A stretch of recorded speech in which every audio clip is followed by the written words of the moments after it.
après ce thème de la féminité, avec Dany, nous avons abordé, hors enregistrement, et là j'aurais branché tout, nous avons abordé une thématique qui est liée à la méditation, parce que moi je m'intéresse beaucoup aux plantes, et après la méditation avec Dany, ça m'a éclairé sur des choses, sur les différents corps, le corps éthérique, le corps astral.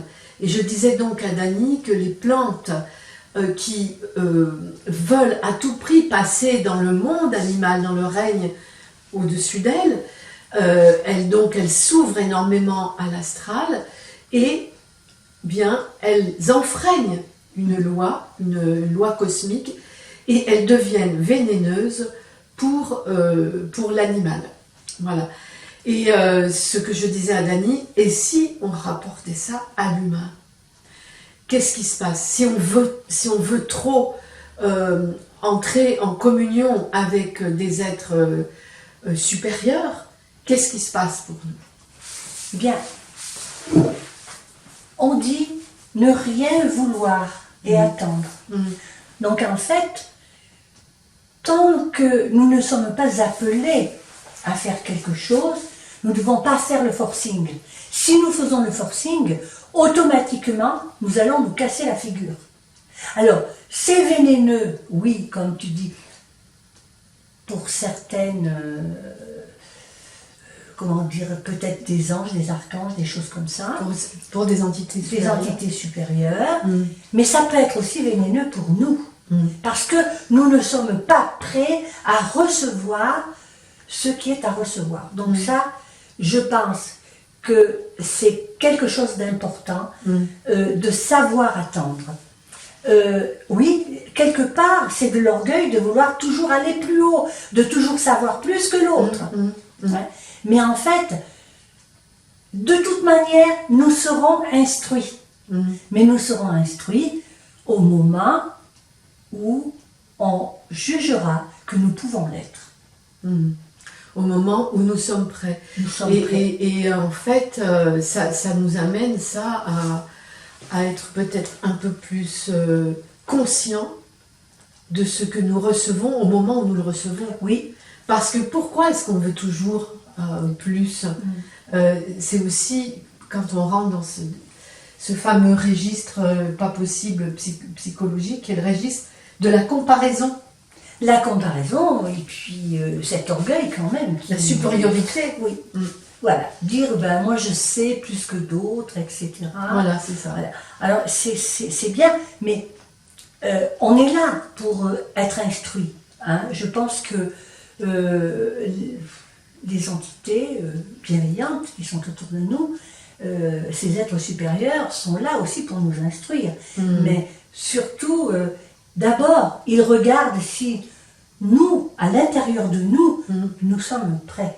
Si nous n'avons pas des choses encore à régler avant de passer à la vitesse supérieure. Ouais. Alors, une question, Dany. Qu'est-ce que tu penses? À quoi est prête l'humanité actuellement? Alors moi, je vois ça... Il y a deux pôles, pour moi. Il y a un pôle qui s'éveille, qui dit, voilà, il faut qu'on revienne à de la sagesse. Donc, ce fameux cerveau droit. Oui, voilà. Et puis, il y en a il y a un autre pôle qui, lui, est dispersé depuis tant de décennies. Il a l'habitude de tout avoir, de tout prendre, même s'il le prend illicitement, enfin tout ça. Il y a ces deux choses qui finalement s'affrontent quelque part. Il y a ceux qui veulent aller vers des choses moins matérielles, plus spirituelles. Et puis, il y a l'autre côté qui dit, mais non, ce que nous avons, nous y tenons, et nous ne voulons pas le lâcher. Donc, c'est quand même, quelque part, comme une petite guerre. Notre esprit est en guerre, quelque part. il est en guerre contre tout ça.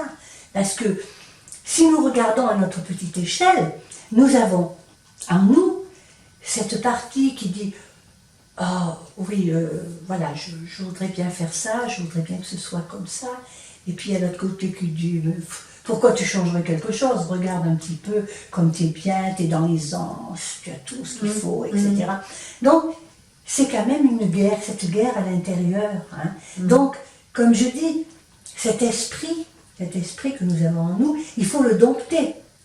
Il faut le ramener à la raison. Et c'était dans le sujet de la méditation, oui, si tu te souviens. Oui, tout à fait. Oui. C'est très important parce que, en fait, c'est assez simple. C'est assez simple. Et dans les méditations, on a souvent c'est venu, ça, je sais pas, dans les années, peut-être, je sais pas dans quelles années, mais dès l'instant on s'est rendu compte, on a vu l'existence du yoga, des sages qui atteignent différents niveaux. Il y a une espèce de course Oui. Et oui. Au gourou. Oui, voilà, c'est ça. C'est-à-dire qu'il y a toujours des gens qui se lèvent aussi dans cet esprit d'attirer des âmes à eux, bon, en leur faisant plus ou moins croire qu'ils ont reçu quelque chose de très important. Et il y a toujours des âmes crédules qui viennent s'accrocher à ça. Donc il faut aussi, enfin cette idée de libre arbitre est encore là. Hein. Et puis l'idée de sagesse, comme tu dis, qui est en fait une sagesse au quotidien. Oui. C'est pas c'est pas besoin d'aller s'enfermer dans une grotte. Non, pas du tout. Tous les jours, nous avons cette possibilité de nous intérioriser, et même si ce n'est que quelques instants, et de voir où on en est. Où on en est, parce que on n'est pas à la perfection, hein, il y a toujours quelque chose qui cloche, et il faut avoir cette sagesse de dire, eh ben oui, là ça ne va pas. Là ça ne va pas. J'ai quelque chose effectivement à changer. Bon, alors on a tous quelque chose à changer si on veut que cet affrontement dans le monde ne devienne pas trop critique. En fait, je pense que si seulement un quart d'heure de chaque être humain était fait uniquement d'amour, immédiatement, les guerres cesseraient, tous les conflits, quels qu'ils soient, cesseraient. Ah ben c'est sûr, un quart d'heure c'est énorme. Voilà, un quart d'heure. Un quart d'heure pour voir en soi et faire ressortir que les belles choses. Oui, chaque jour. Voilà, que l'amour. Et maintenant, je me dis, il y aurait plus tout ça. Oui, hein. Voilà, ça c'est une magnifique conclusion. Merci Daniel.